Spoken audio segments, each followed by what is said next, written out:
सबसे पहले आप सभी को मेरा प्यार भरा नमस्कार। जैसा कि आप लोगों को पता ही है, मेरा नाम है सुमन और मैं हूं आपकी टीचर और आपकी करियर सलाहकार।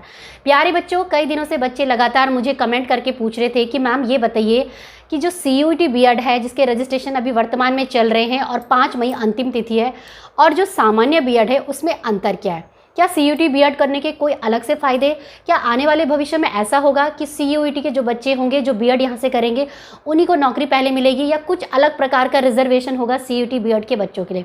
तो प्यारे बच्चों, अगर आपके मन में भी कुछ ऐसा ही डाउट है CUET बीएड और जो सामान्य बीएड होता है उसे लेकर, तो आज का वीडियो होने वाला है आपके लिए।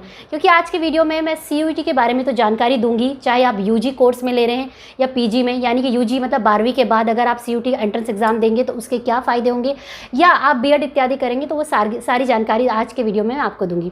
तो जुड़े रहिए मेरे साथ इस वीडियो में शुरू से लेकर अंत तक। चैनल पे नए हैं तो सब्सक्राइब कर ही लीजिएगा अगर वीडियो आपको अच्छा लगता है तो।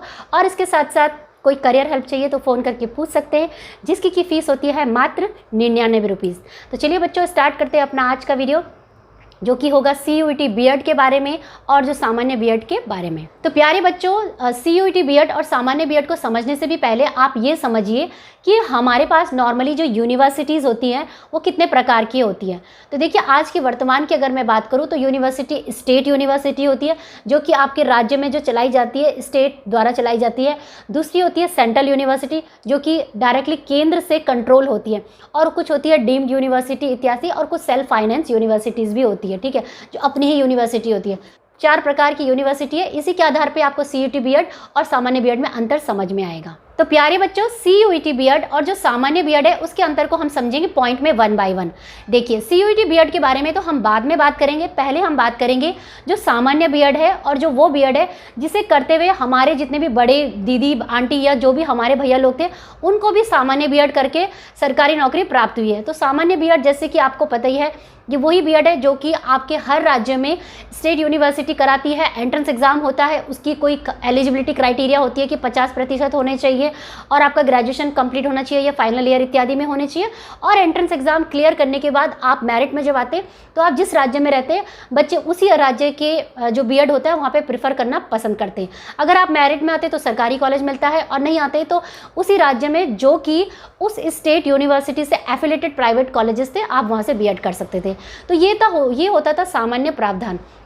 अब समझिए बच्चों कि मान लीजिए कि आप स्टेट यूनिवर्सिटी में, आप उत्तराखंड के रहने वाले हैं, और उत्तराखंड में बहुत सारी यूनिवर्सिटी है, जैसे कि हेमवती नंदन बहुगुणा गढ़वाल यूनिवर्सिटी, शोभन सिंह यूनिवर्सिटी, श्रीदेव सुमन यूनिवर्सिटी, या मान लीजिए आप यूपी के रहने वाले हैं, बनारस हिंदू यूनिवर्सिटी आपके पास है, इलाहाबाद यूनिवर्सिटी, और अगर मान लीजिए दिल्ली की यूनिवर्सिटी है जिसे कि हम जानते हैं दिल्ली यूनिवर्सिटी के नाम से।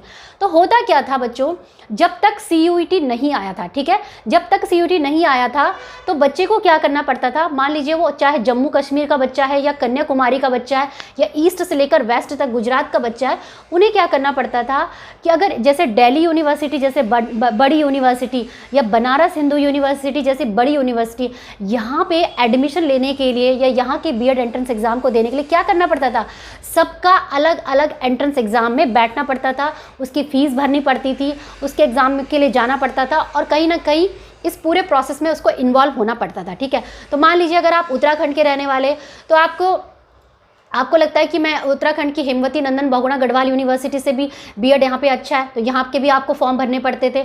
बनारस हिंदू यूनिवर्सिटी आपको थोड़ा पास पड़ता है तो आप बनारस हिंदू यूनिवर्सिटी से भी फॉर्म भर लेते थे। दिल्ली यूनिवर्सिटी और पास पड़ता है तो आप सोचते थे दिल्ली यूनिवर्सिटी का तो अपना नाम है, सेंट्रल यूनिवर्सिटी है, तो क्यों ना इसके फॉर्म भी भरे जाए। तो इस तरीके से कहीं ना कहीं इस जो ये एग्ज़ाम होता था, इसने बच्चों का बर्डन बढ़ाया। हर वक्त बच्चे को एक फ़ीस देनी पड़ती थी, एग्ज़ाम देने जाना पड़ता था, काउंसलिंग में जाना पड़ता था। तो कहीं ना कहीं पूरे इस प्रोसेस में एग्ज़ाम होने से लेकर और बच्चे के बीएड में एडमिशन होने तक बहुत सारे प्रोसेस इन्वॉल्व होते थे, जो कि बच्चे के खर्चे बढ़ाते थे और बर्डन भी बढ़ाते थे। इसी के साथ साथ क्या होता था कि जितनी भी अलग अलग यूनिवर्सिटी है, इन सबको अपने अपने एंट्रेंस एग्ज़ाम कंडक्ट करने पड़ते थे, और इनका भी बोझ बढ़ता चला जा रहा था, क्योंकि हर वक्त इनको हर साल एक अलग अलग हर यूनिवर्सिटी अपना अपना एंट्रेंस एग्ज़ाम करवाती थी।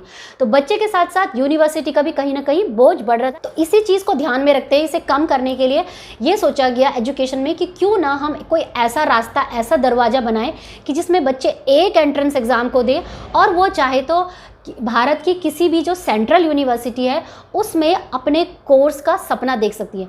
अब वो केवल कोर्स कोई बीएड का कोर्स नहीं हो सकता, वो यूजी का कोर्स भी हो सकता है और पीजी का कोर्स भी हो सकता है। तो इसीलिए जब सीयूईटी एंट्रेंस एग्ज़ाम आया तो उसमें ये कहा गया कि सीयूईटी कोई बड़े कोर्सेज के लिए नहीं होगा कि आप कोई बीएड करा रहे हो या कोई हाई लेवल का कोई दूसरा कोर्स करा रहे हो।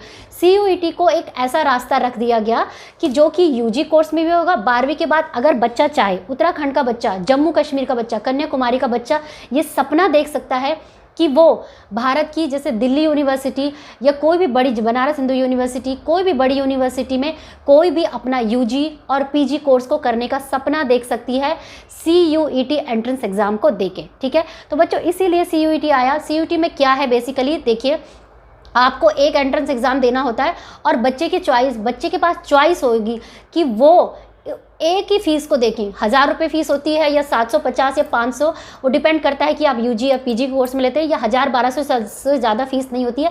एक ही फीस आप देंगे और उस फीस में जब आप फॉर्म भरते हैं तो आपके पास सिलेक्शन में आएगा कि आपने किस किस यूनिवर्सिटी में अपना कोर्स देखना है। तो आप चूज़ कर सकते हैं, भाई मेरा तो बीएड का कोर्स दिल्ली यूनिवर्सिटी में भी बहुत अच्छा है, मैं उत्तराखंड में रहता हूँ तो उत्तराखंड मेरे लिए पास पड़ेगा। जो सबसे पास की यूनिवर्सिटी है वो है हेमवती नंदन बहुगुणा गढ़वाल यूनिवर्सिटी, तो दूसरी चॉइस मैं उसे भर देता हूँ। तीसरा ये है कि चलो यहाँ नहीं आएगा तो बनारस हिंदू यूनिवर्सिटी को अपना चूज़ कर सकता हूँ। तो यहाँ की यानी कि कहीं ना कहीं सीयूईटी ने बच्चों का रास्ता आसान कर दिया।